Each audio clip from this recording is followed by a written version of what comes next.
Hello everybody, welcome to another daily dose of gaming news and all that good stuff. And I'm seeing now, sorry, I noticed that now the banners, they did some shuffling around with the banner stuff and the main channel, and also some options. I noticed the options because I wanted to go to my channel. Now it's here. Got now Google account, you can switch accounts from here. I don't remember where these options were before. Now you have like different kind of settings here for the YouTube studio and purchases and memberships. Yeah, and got the settings here. They little do a switch around here. But yeah, now I'm noticing the banner is different. I'm not sure if they changed the sizes now that I'm checking this out, but at least we got more real estate here for the video stuff. Before it appears like half, if not mistaken. I don't know if they optimize this for bigger screens now, because a lot of people have like bigger screens with bigger resolutions, and we still got a lot of sites that go by default by 1080p. But yeah, I'm going out of my way. Yeah, in here also, I think your channel history got the playlists and stuff. Sorry, and yeah. Sorry, I already messed up. So yeah, the syncing stuff here, but yeah, everything that I do also publish on my blogger kind of a thing there, and also on Patreon for extra support if you can. I completely yesterday forgot to do the upload and the publishing of the XCOM 2 episode. I got busy with work, then I completely forgot by the end of the day. I will do that today, and today is Thursday, yeah, Thursday, Friday, Saturday, and then I need to go about doing the Void Buster tomorrow, then the Evil Within, and see how it goes. I think I record there is the last episode is tomorrow then for the Void Busters. Pretty interesting game, but yeah, let's go to the news. Not much happening, at least that caught my attention from the usual browsing that I do in the sites. Except for the partner thing from Xbox, which is called Xbox partner kind of live stream here. So it's not first party; it's everything that it's third party and collaborations. Given that Metal Gear Solid Delta Remake is one of those. How do I say it? Okay, Unreal Engine 5, if it's not good in the in-game, in-engine kind of a trailer here. Again, but I'm very reticent and very with my 2 feet back, not just one, the two. Maybe because of what they did with the Metal Gear Solid collection, the Konami guys just didn't do basically anything to just repackage a little bit, told it like next gen, whatever it wanted to call it, and basically repackage everything they didn't even improve like frame rate stuff or tweak about resolutions. It's 1080p, 60 frames in some cases, in others it's 30 frames. They didn't improve nothing on the game. It's just to try to sell you out with the hype for the remake of this game. And again, it's only Konami that is doing. They say they maintaining the true. It's basically a remake by set piece and everything. The levels are the same, the combat is basically the same, but yeah, only after I especially with Konami, only after I see what they in terms of reviews, they will maybe dive into it. But yeah, it looks good. Again, more optimizing.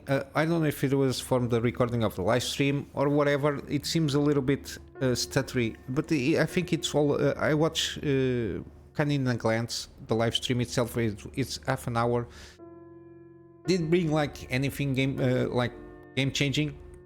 It was mainly MGS, Alan Wake 2, and some other games, Spirit of the North 2 announcement, and other stuff like that. One of the how it calls, Still Wakes the Deep.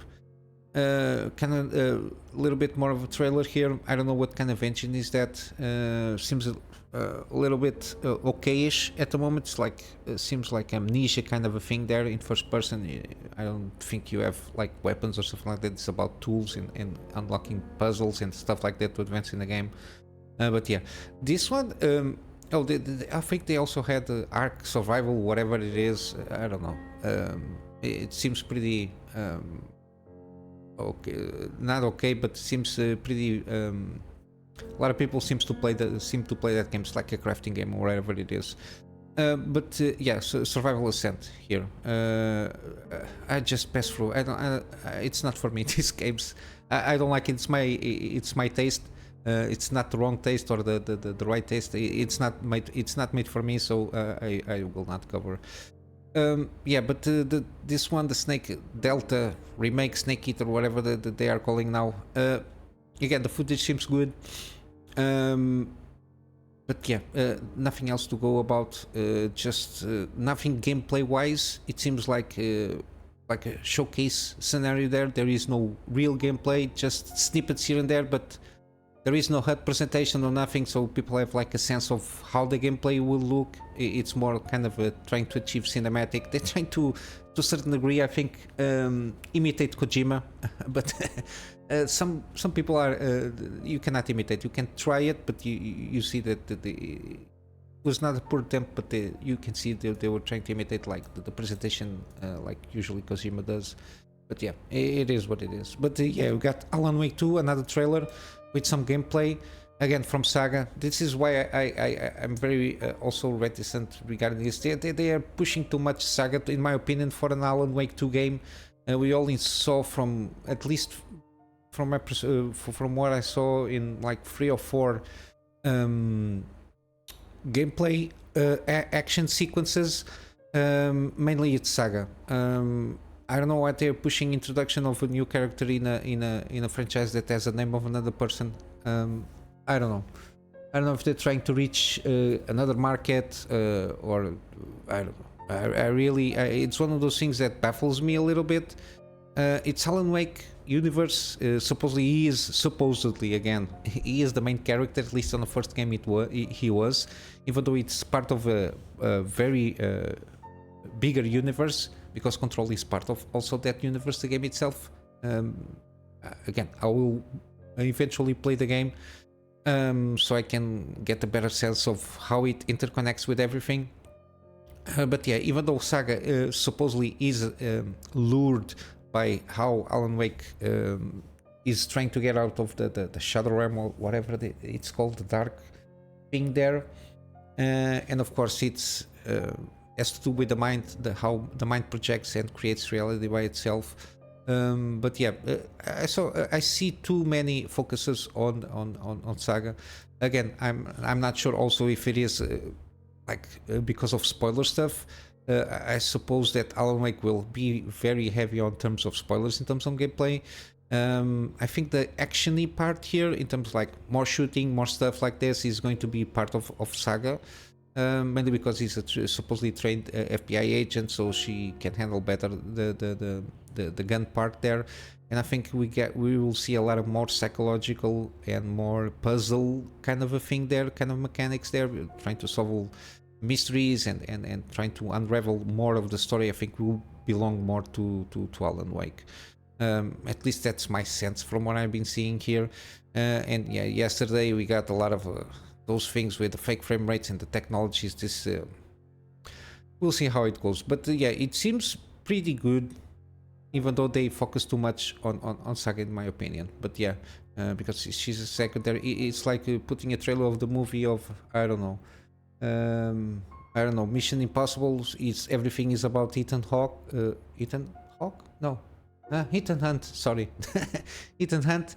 And then you just put like all the marketing, like 75% on the background characters or secondary characters, even though they are pretty cool. It's not a bad example, but it's the thing that came up in my head. But yeah, we'll see how it goes. And lastly, you got the Still Wakes the Deep first look at gameplay trailer. It's mainly like walking simulator kind of a thing, at least that part.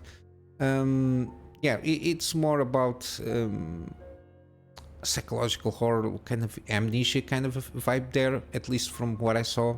I didn't play Amnesia, but the videos that I watched seems very in line with this one, with better graphics, and I think it's on a rig, of oil rig, off coast, something like that. This very weird thing here is stuck on the drilling mechanism here. I don't know what this is going about, but it seems pretty interesting enough to take a look at it. And yeah, basically this is it. I'm going to wrap up some gaming news, gaming deals. Sorry, we still have The Evil Within. Should have like at least a couple of hours. 7 p.m. I'm not sure if it is on my time zone or not. I'm logged in. They have my location as usual, or I don't know if they have my location, because I'm not sure if they. Yeah, it's not signed up. So supposedly it's United States time, so you have more than a couple of hours to claim The Evil Within for free, and afterwards will be The Evil Within 2, and I will maintain this reminder until at least The Evil Within 2 is the promo is out, is finished, sorry, and then we will see which kind of games, a couple of games or a single game they are going to put out for free. We'll see how it goes. Again, I already did a few years ago The Evil Within 1. It's 1080p 60 frames per second. It was a long time ago, and this one now it's in 4K 6 FPS, the Evil Within 2 series. We should be wrapping up, I don't know, 3 episodes from the pacing that the game is taking. The climax to a certain degree is going to be achieved very relatively soon, I think. But yeah, we'll see how it goes. And yeah, on Steam we have Aliens Dark Descent. Now it's very positive. It's been very positive. They fixed basically some of the weirdness of the bugs and everything. Again, this is real-time strategy, so it's not turn-based combat kind of a thing here, but it's very XCOM-y in this presentation. You got the squad management and the ability stuff. The maps are huge. Sometimes I think that people complain a little bit on the alien side. I think they seem to be intelligent, but yeah, depends on the difficulty of what you're trying to achieve here. But yeah, it's very in line with kind of XCOM style, but it's a real-time strategy. Very interesting. It's a very good game, and I think the story it's pretty decent. So it's not like a boring story just for you to keep grinding on the thing. I think the story is pretty okay-ish. We got Hogwarts Legacy still on promo. Again, very positive reviews, even though with all the freaking drama around the IP itself. I think it seems a very pretty good game if you like the books and the movies. It's very in line on that universe. They don't deviate basically from that. Yeah, it's a labor to a certain degree. It's a labor love from the guys from Avalanche Software. The same guys that did Just Cause series. They are pretty good on doing that kind of open world kind of a thing there. We got also the Star Wars Jedi Survivor. More mixed things. I think it's mainly because of the performance kind of optimization that they didn't do that well at the beginning, and yeah, people complained a little bit there. But yeah, I don't know if there is like guides for you to put the settings the best for your hardware. But I think the story and the gameplay itself seems pretty good, in line with the first one. But yeah, 35% off. We'll see how it goes. I think I heard some rumblings. I think they do want to wrap up the story of Cal Kestis for the third game. I think. I'm not sure. But yeah, we'll see how it goes. We get now Resident Evil for the Halloween kind of a thing, Capcom Halloween. We got all the Resident Evils, including this one, Resident Evil 4 Remake, which is good. Now it's getting on promo in a more consistent way. 34% off, and of course I put here Resident Village. It's 60% off, which is good. I will leave the list of all the Resident Evils, so I don't go now one by one to tell you how much it is, but it's in line with the usual promotions. You might, some of them, I think the smaller ones like the Revelations and something like that should be around 80 something% off to a certain degree.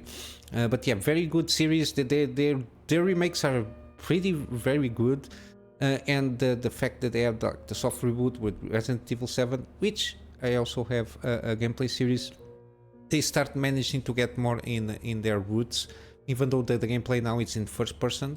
But I think it's in line more with it, like the horror and kind of less actiony. Even though I'm not sure about Resident Evil Village, I never saw any footage. I only saw like the trailer stuff, so I managed to keep myself out of spoilers. So I basically have only like the Resident Evil 7. It's the only story that I know from this kind of soft reboot of the story on the main story to a certain degree, even though all characters come up here and there.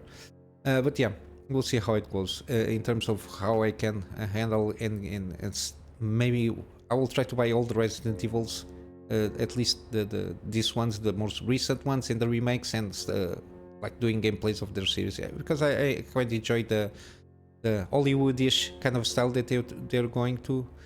But yeah, and finally we got the Outer Worlds. This is not the Spacer's Choice edition, but you got the upgrade here. This is pretty good, even though mainly the Spacer's Choice edition is more a visual upgrade to a certain degree. But again, this kind of games is more about gameplay and the story and the dialogue than the visual stuff. But the upgrade here has some DLC also. I'm still a little bit reticent, like full on the Spacer's Choice edition, mainly because of in terms of performance issues. But I think they resolve a lot of them. But yeah, it's I still recommend this one at least for now. Only when I play one or the other version that I can or not recommend one over the other. And yeah, basically this is it, guys, for today. I'm going to wrap up with my plugin to my Patreon for extra support. That extra support at the moment is basically for storage, for me to have space to get backups of the things that I do for my private clients, and of course space for the video recordings that I do for the channel. Basically at the moment that is it, the most important thing for me at the moment. And with all that said, guys, I hope you have a wonderful day, and I will see you in the next one. Until then, Kunamy Master out.